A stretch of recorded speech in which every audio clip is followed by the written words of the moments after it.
이른 아침의 말씀은 민수기 6장 1절에서 27절까지입니다. 한 절씩 교독하겠습니다. 여호와께서 모세에게 말씀하여 이르시되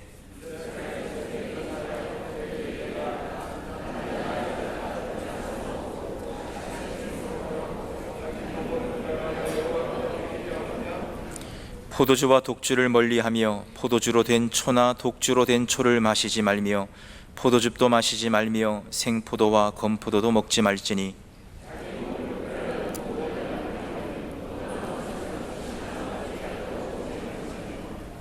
그 서원을 하고 구별하는 모든 날 동안은 삭도를 절대로 그의 머리에 대지 말 것이라.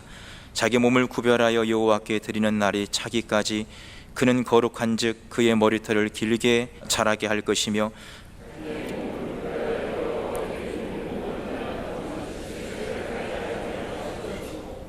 그의 부모 형제 자매가 죽은 때라도 그로 말미암아 몸을 더럽히지 말 것이니 이는 자기의 몸을 구별하여 하나님께 드리는 표가 그의 머리에 있음이라.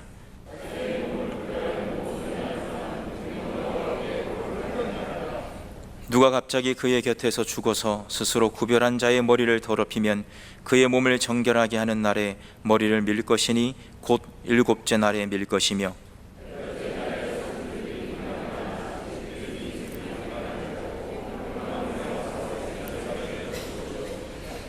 제사장은 그 하나를 속죄 제물로 하나를 번제물로 드려서 그의 시체로 말미암아 얻은 죄를 속하고 또 그는 그날에 그의 머리를 성결하게 할 것이며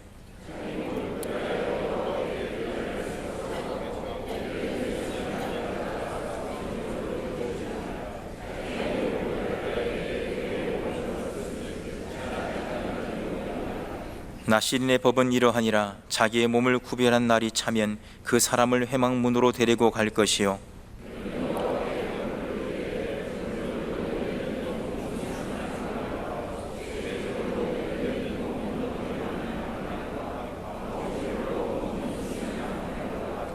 무교병 한 강주리와 고운 가루에 기름 섞은 과자들과 기름 바른 무교 전병들과 그 소제물과 전제물을 드릴 것이요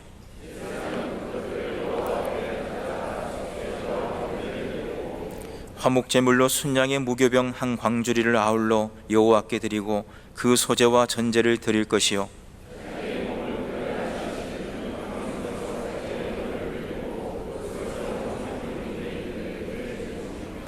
자기의 몸을 구별한 나실이니 그의 머리털을 민 후에 제사장이 삶은 순양의 어깨와 광주리 가운데 무교병 하나와 무교 전병 하나를 취하여 나실인의 두 손에 두고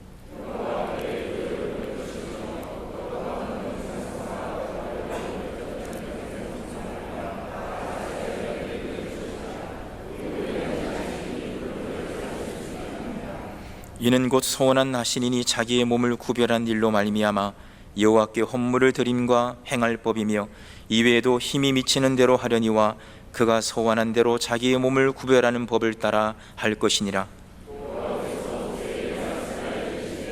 아론과 그의 아들들에게 말하여 이르기를 너희는 이스라엘 자손을 위하여 이렇게 축복하여 이르되 여호와는 그의 얼굴을 내게 비추사 은혜 베푸시기를 원하며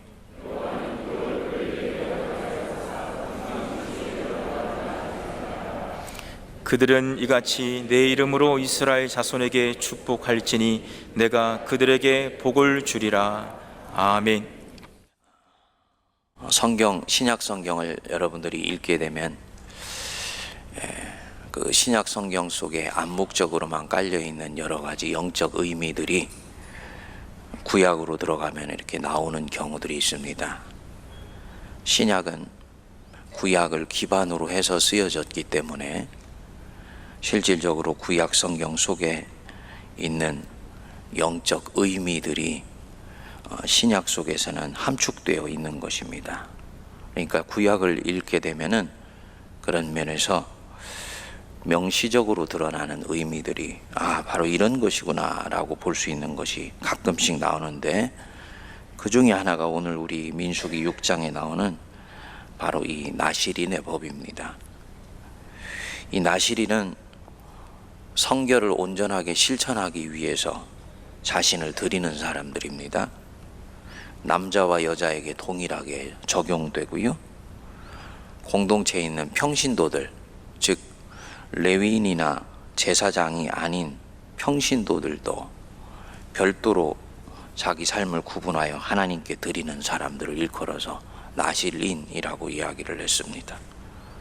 우리 기독교로 치면 지금 우리 개신교에는 없는 수도사, 수도승을 말합니다.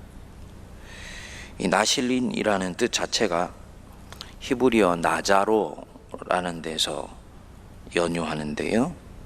구별하다, 떠나다, 드리다 이런 뜻입니다. 그러니까 자기 자신을 세상과 세상의 문화로부터 구별하여서 거기에서 떠나 하나님께로 드려진 자라는 뜻입니다. 일생 전체를 나신인으로 드리는 사람이 있고 특정 기간을 드리는 사람이 있습니다. 어쨌든 스스로 구별하여 자기 몸을 드리는 자입니다. 4절과 6절 또 8절 12절 18절 19절 반복해서 민수기 6장에서 스스로 구별하여 자신을 드리는 자, 자기의 몸을 구별하여 여호와께 드리는 자 반복해서 나옵니다. 어떤 사람이 레위인 즉 성막을 지키기 위해서 성막을 섬기기 위해서 구별된 사람이 아닌데 스스로를 구별하여 자기 몸을 하나님께 드린다? 이유가 있겠지요? 무슨 이유가 있습니까? 하나님께 내 인생의 오화를 드리고 자기와 가족을 위해서 오화를 쓰는 인생이 아니고 하나님과 그분을 위해서 그분의 나라를 위해서 인생 전체 혹은 일정 기간을 18을 다 주님께 드리는 것입니다. 주님을 위해서 하나님을 위해서만 그렇게 합니다. 그리고 이를 지키기 위해서 금기사항 3가지를 하나님이 말씀하셨습니다. 3절에 보시면 포도주나 독주를 멀리하고 5절에는 보시면 서원을 하고 구별하는 모든 날 동안 싹도를 절대로 그 머리에 대지 말 것이며 머리를 자르지 않는 것입니다. 그리고 6절에 보면 자기 몸을 구별하여 여호와께 드리는 모든 날 동안은 시체를 가까이 하지 말라. 시체를 가까이 하지 말라. 우리는 지금 이제 이 사람의 죽은 시신을 다루는 것을 이 전문 업체에 맡기기 때문에 시체를 별로 가까이 할 일이 죽은 가족을 대할 때 외에는 거의 없습니다. 그러나 이때는 이 모든 것들이 일상 속에서 이루어졌기 때문에 나나 이웃이나 가까이 있는 사람의 시체를 대하는 일이 대단히 빈번했습니다. 그래서 그런 부분이 이 당시에는 시체 죽은 몸을 대하는 것은 대단히 부정한 것이라고 여겨서 특별히 이 법을 정했던 것입니다. 어쨌든 이 나실인의 서약을 지켜야 되는데 이 서약을 자기 의지와 상관없이 어기게 되었을 때는 번제물과 속죄제물을 드리게 하고 또 구별한 기한이 차게 되면 번제물과 속죄를 드리고 회막문에서 자기의 머리털을 밀게 한다라고 말씀을 합니다. 사실 묵상을 해보면 우리하고는 너무 멀리 떨어져 있는 법인 것 같아서 읽으면서도 크게 감동이 없는 부분도 있습니다만 한번 곱씹어서 생각해 볼 부분들이 있겠지요. 어떤 사람이 자기의 삶의 일정 기한이나 삶 전체를 레위인이 아니고 제사장이 아님에도 불구하고 구별하여서 하나님께 드린다. 도대체 무슨 재미로 살까? 요즘 세상에서는 술 말고도 TV, 오락, 스포츠 등 온갖 종류의 즐거움들이 많은데 이 당시에는 포도주 몇 방울이 이들에게 있어서는 유일한 쾌락이었습니다. 그런데 그것마저도 끊어버리고 하나님을 쫓는 일을 위해서 자기 자신을 완전히 내어드린다. 무슨 재미로 살까? 도대체 누가 이런 서원을 할까? 이 나실인의 핵심은 부모가 서원한 것을 지키는 것이 아닙니다.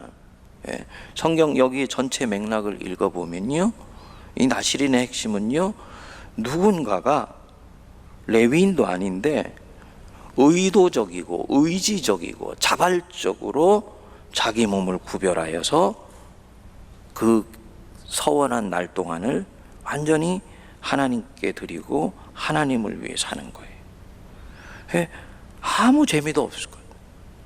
행복하지도 않을 것 같아요. 하나님을 쫓을 때는 하나님이 주시는 것, 그 우리 복이라고 그러지요. 그 복이 있기 때문에 쫓아가는 사람들이 대단히 많이 있습니다. 주님을 열심히 섬겼더니 물질의 복도 있고 명예의 복도 있고 장수의 복도 있더라는 것입니다. 근데 이 나실인들 같은 경우는 이런 것도 별로 관심이 없어요. 명예에도 관심이 별로 없습니다. 주님을 섬겼기 때문에 주님이 주시는 물질의 복에도 관심이 별로 없습니다. 오로지 하나님께 자신을 드리는 삶, 그것을 쫓는 것이 이들에게 기쁨입니다. 이게 무슨 기쁨일까? 이게 여러분 우리에게 도전입니다. 이들에게는요, 하나님 자신이 기쁨이고 평안인 것입니다.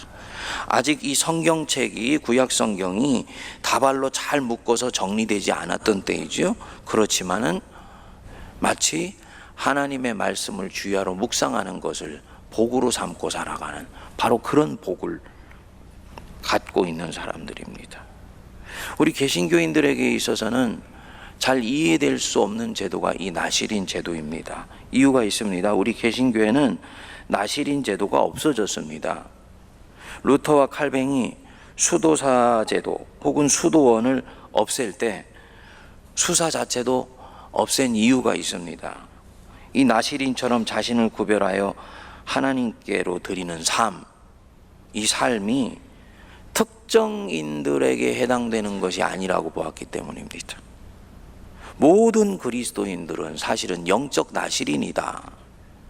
세상과 분리하여서 수도원에 들어가서 나실인의 삶을 사는 것이 아니고 세상 한복판에서 가정을 이루어 표면적으로 볼 때는 지극히 평범한 사람들 같지만 사실은 예수 그리스도와 함께 나실인의 삶을 살으라고 수도원 자체를 없애고 수도사 자체를 없앴던 것입니다. 다시 말씀드리면요, 세속사회 한복판에 수도원을 만들고 수사로 살으라고 이 나실인 제도를 없앤 것입니다.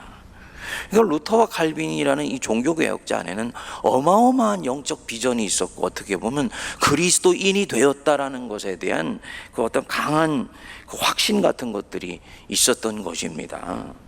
근데 500년이 지난 작년이 종교개혁 500주년이었는데요. 500년이 지난 현재까지 페어하게 공평하게 평가를 해보면 현재까지는 실패예요. 세속사회 한복판에 수도원을 만들고 가정을 수도원으로 만들며 거기에 사는 저와 여러분들 지극히 어떻게 보면 평범한 사람들이 수도사의 삶을 살아간다. 세속사회 한복판에서 표면적으로는 아주 평범한 사람 같지만 그 속에는 수도사 같은 하나님만을 향한 거대한 정열이 있다. 그 현재까지는 실패한 것처럼 보입니다. 세상에 들어간 영적 나실인들이 다 세속 문화에 물들어 버리고 극복하지 못한 죄에 삼켜져 버리는 것처럼 보이기 때문입니다. 세상을 바꾸겠다고 세상에 들어갔는데 세상에 먹혀버린 거예요. 교회 한복판에 역으로 세상의 문화가 깊이 들어와 있습니다. 성도들의 영혼과 내면 세계 속에 죄가 완전히 잠식되어 있습니다. 그래서 세상을 바꿀 그 무엇을 그 존재 안에 갖고 있지 않은 것처럼 보이는 것입니다.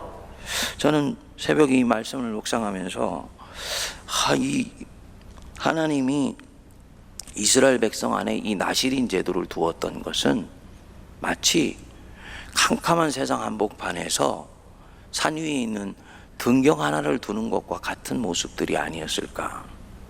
그것이 인생 전체를 통해서건 자기의 삶의 어느 부분을 통해서건 완전히 구별되어서 하나님만을 위해서 자기 자신을 오로지 드리는 이 삶이 주변에 있는 사람들에게는 굉장한 도전이 되었을 것이다 라는 그런 생각을 합니다. 저는 개인적으로는요, 이거는 개인적으로입니다. 세문안교회 담임 목사로서가 아니고 개인적으로는 이 영적 나실인 제도가 부활해야 된다라고 저는 생각을 합니다. 모든 성도님들이 그리스도인으로서 영적 나실인처럼 살아야 되지만은 그 부분들이 실질적으로 인간이 가지고 있는 이 죄성의 뿌리와 또 이 힘을 봤을 때는 그 모든 백성들이 다 나실인처럼 살아야 되지만 그것들이 실질적으로는 그렇게 해야 되기 때문에 이 나실인 제도를 수사제도나 수도사 제도를 없앴다고 하지만은 실질적으로는 그 부분들을 통해서 개신교 자체가 업그레이드 되기보다는 역설적으로 쇠락하는 측면들이 있습니다. 오히려 평신도이지만은 수도사처럼 하나님만을 진지하게 추구할 수 있는 그 사람과 제도가 오히려 있는 것이 개신교 전체의 건강성을 위해서 필요한 부분들이 아니냐. 구별되어 있기 때문에 자기 자신의 영적 특권을 추구하고자 하는 것이 아니고요. 구별되어 살아감으로써 산 위에 있는 등경처럼 하나님을 추구하는 삶이 가지고 있는 그 뭐라고 얘기를 할까요? 그 놀라운 그 마력 혹은 그 빛이 되는 삶들을 다른 사람들에게 보여주는 부분들 필요하다라는 것입니다. 여러분들 생각은 어떠신지 모르겠어요. 또 이렇게 했을 때요, 이것이 주는 놀라운 축복이 있습니다. 구별된 삶이 주는 축복이 있습니다. 자기 자신 안에서 하나님을 향해서 파고 들어갈 수 있는 축복이 있는가 하면 세상에 주시는 축복이 있습니다. 그 22절부터 27절을 보시면 제사장의 축복이 나와 있지요. 주석서를 읽어보면요, 이 22절에서 27절은 어떻게 보면은 좀 앞뒤 연결성이 없는 것처럼 그렇게 들어간 것이다. 그래서 편집서를 주장하는 사람들은 21절부터 27절까지가 6장 뒷부분에 끼어들어간 본문이다라고 얘기하는 분들이 있습니다. 성경을 왜 그렇게 읽는지를 모르겠습니다. 여러분, 나실인들이나 레위인들, 제사장들이 공통적으로 가지고 있는 삶의 포지셔닝이 있다 그랬지 않습니까? 무엇입니까? 구별되어 있는 것, 성별되어 있는 것입니다. 세상의 문화나 삶의 방식으로부터 당분간 따로 떨어져 있는 것처럼 보인다는 것입니다. 그리고 하나님은 그 구별되어 있는 사람들인 아론에게 이스라엘 자손들을 위하여 축복할 수 있는 권한을 주셨어요. 그게 바로 뭐냐면 24절부터 27절까지입니다. 여호와는 내게 복을 주시고 너를 지키시기 원하며 여호와는 그 얼굴을 내게 비추사 은혜 베푸시길 원하며 여호와는 그 얼굴을 내게로 향하여 드사 평강 주시기를 원한다. 축복권을 주셨는데 영적으로 신약적으로 보면 레위인과 제사장들에게 주신 이 축복의 영권은 그들이 구별된 삶을 사는 데서부터 온 축복입니다.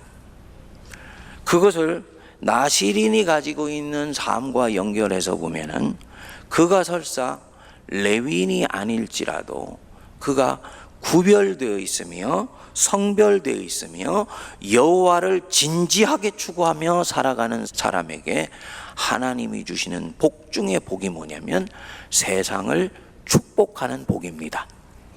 영적 권세가 여기에서 나오는 거예요. 그러니까 저와 여러분들이 나실인의 삶을 신실하게 추구하며 살아갈 때 그 입술과 그 사는 삶이 세상에는 어마어마한 축복이 되는 것을 믿으시기 바랍니다. 영권이 바로 여기에서 나오는 것입니다. 그래서 저와 여러분들이 주님 앞에 성별되어 살아갈 때요, 그 자체가 세상을 위해서는 놀라운 복입니다. 이 부분은 깊이 우리가 곱씹어 봐야 될 대목인데요. 우리는 흔히 세상을 바꾼다, 세상을 변화시킨다, 세상을 위한다 할 때 세상과 코드를 맞추는 것이 꼭 세상을 위하는 것으로 생각해요. 2000년 기독교 역사상에서 보면 절대로 그렇지 않습니다. 기독교가 급속히 타락하여서 기독교가 로마의 국교가 되고 로마의 중심 종교가 되면서 교회가 힘을 가질 때 급속하게 타락하여 갔습니다. 그때요, 일군의 사람들이 세상과는 아무 상관없는 삶을 선택하는 것처럼 보이면서 사막으로 파고 들어갔습니다. 그게 4세기 중엽부터 이루어진 일입니다. 근데 이 사람들이요, 한 사람 두 사람 세상으로부터 분리하여서 사막으로 들어가서요, 하나님만을 진지하게 추구하게 됩니다. 그리고 한 사람씩 두 사람씩 그런 사람들이 생기게 되었습니다. 근데 놀랍게도 이 사람들이 그렇게 파고 들어가 사막 한복판에 10년, 15년, 20년이 지나면서 로마에 있었던 귀족들, 귀부인들이 그리스도인 된 사람들이죠. 이 사람들이요, 그 사막으로 들어가서 사막에서 하나님만을 파고 들어간 이 수도사 혹은 수사들에게 귀를 기울여 그들이 지난 20년 동안 만난 하나님에 대해서 배우는 일이 생기게 된 것입니다. 그리고 이것이요, 역설적으로 타락해 갔던 기독교회를 정화시키는 새로운 흐름으로 자리 잡게 돼요. 이것이 시간이 지나면서 6세기, 7세기부터 수도원이 만들어지게 되고 베네딕트 수도원이 세워지게 되고 결국은 여기에서 나온 수도사 루터가 개신교를 만드는 일로까지 나아가게 됩니다. 기독교 역사에서는 대단히 중요한 부분입니다. 그래서 오늘날 2000년 기독교 역사에서 이 사막의 이 전통에 대해서 얘기를 하기를, 세상으로부터 전혀 상관이 없이 세상으로부터 떨어져 있었던 그 삶이 역설적으로는 세속화되어 버린 기독교를 가장 강력하게 정화하고 새롭게 하는 힘이 되었다라는 것입니다. 기독교회와 성도들이 세상 한복판에, 이 땅 한복판에 있는 한 우리가 어떤 자세를 취하건 그것은 결국 세상에 영향력을 미치게 되어 있습니다. 뚝 떨어져 있는 것 같지만은 간접적으로 영향력을 미치게 되어 있습니다. 개신교인이 우리가 세상을 변화시켜야 된다라고 얘기하고 세상을 새롭게 해야 된다라고 얘기를 하지만 실제로 우리의 내면과 우리의 존재 속에 세상과 전혀 구별되어 있는 부분들이 없다면 여러분, 절대로 세상은 바뀌지 않습니다. 이 부분에 있어서 이 영적 나실인 제도 속에 하나님과 구별하여서 자기 자신을 온전히 드리려고 하는 바로 이 열망이 가지고 있는 파괴력을 우리가 한번 깊이 묵상해 보는 시간이 되었으면 좋겠습니다. 그리고 바로 그렇게 했을 때 그것은 세상에 복을 주시고 너를 지키시길 원하며 그의 얼굴을 내게 비추사 은혜 베푸시길 원한다는 이 축복의 놀라운 권리를 바로 이 영적 나실인에게 주신 것처럼 구별된 삶을 우리가 하나씩 둘씩 추구함으로 세상에 복이 되고 그것이 세상의 기쁨이 될 수 있게 되기를 바랍니다. 기도하겠습니다. 하나님 아버지, 세상을 변화시키며 세상과 소통하겠다고 하며 세상에 결국은 잠식되어져 버리고 세상에 동화되어져 버리고 세상과 별반 다를 바 없는 개신교가 되어버린 오늘의 한국교회를 불쌍히 여겨주시고 저희들을 불쌍히 여겨주시기를 간절히 원합니다. 소통하기 이전에 먼저 저희들 자신은 영적인 내공이 쌓여져서 구별되어져야 할 것이며 세상을 변화시키기 위해서라도 변화시킬 수 있는 그 무엇을 저희들 자신 안에 가지고 있어야 되는 줄로 믿습니다. 그렇게 오늘 이 시대일수록 더욱더 저희들에게 이 나실인의 열망은 간절하며 하나님만을 진지하고도 도도하게 열정적으로 쫓으려고 하는 이 마음이, 이 열정이 필요한 줄 믿습니다. 인생의 어느 기간에 자기의 몸을 구별하여 하나님께로 드리려고 했던 이 나실인 속에 무엇이 있었는지 저희들 보게 하여 주시고 그 열망이 저희들의 것이 될 수 있도록 은혜를 내려 주시옵소서. 끊임없이 하나님을 믿는다고 하며 하나님이 주시는 것에 관심하여서 주님을 쫓는 무리 같은 저희들 불쌍히 여겨주셔서 이제는 하나님 자신이 기쁨이요 평안이요 위로요 모든 것이 되기에 하나님을 쫓는 가운데 있는 참된 기쁨이 먹을 것과 입을 것과 달콤한 것과 온갖 종류의 쾌락과 온갖 종류의 탐욕으로부터 저희들을 멀리하게 하여 주시고 하나님을 쫓는 참된 아버지 평안이 저희들 모든 성도들 안에 자리매김하며 한깃교회 안에 새로워질 수 있도록 은혜를 내려 주시옵소서. 우리 세문안교회가 이 아버지 민수기 앞부분을 묵상하며 나시린이 가졌던 그 가슴 속에 있었던 것들을 저희들 것으로 갖게 하여 주시고 진지하게 추구하는 복을 허락하여 주셔서 세상에 아버지 하나님 여호와의 얼굴빛을 비추며 은혜 베푸시기를 원한다는 영적인 권세를 갖는 저희들 되게 하여 주옵소서. 지금은 우리 주 예수 그리스도의 크신 은혜와 하나님 아버지의 만극하신 사랑하심과 성령님의 위로교통 감동 감화 역사하심이 오늘 이 자리에 고개 숙인 하나님의 백성들 하나님의 얼굴빛을 구하며 하나님께 은혜 받기를 사모하되 주님 자신이 주시는 그 은혜 하나를 순전하게 추구하여 이 자리에 나온 모든 주의 백성들 머리 모들 위에 이들의 가정과 사역과 이들이 섬기는 세상 한복판 위에 이제로부터 영원토록 함께하옵시기를 간절히 축원하옵나이다. 아멘.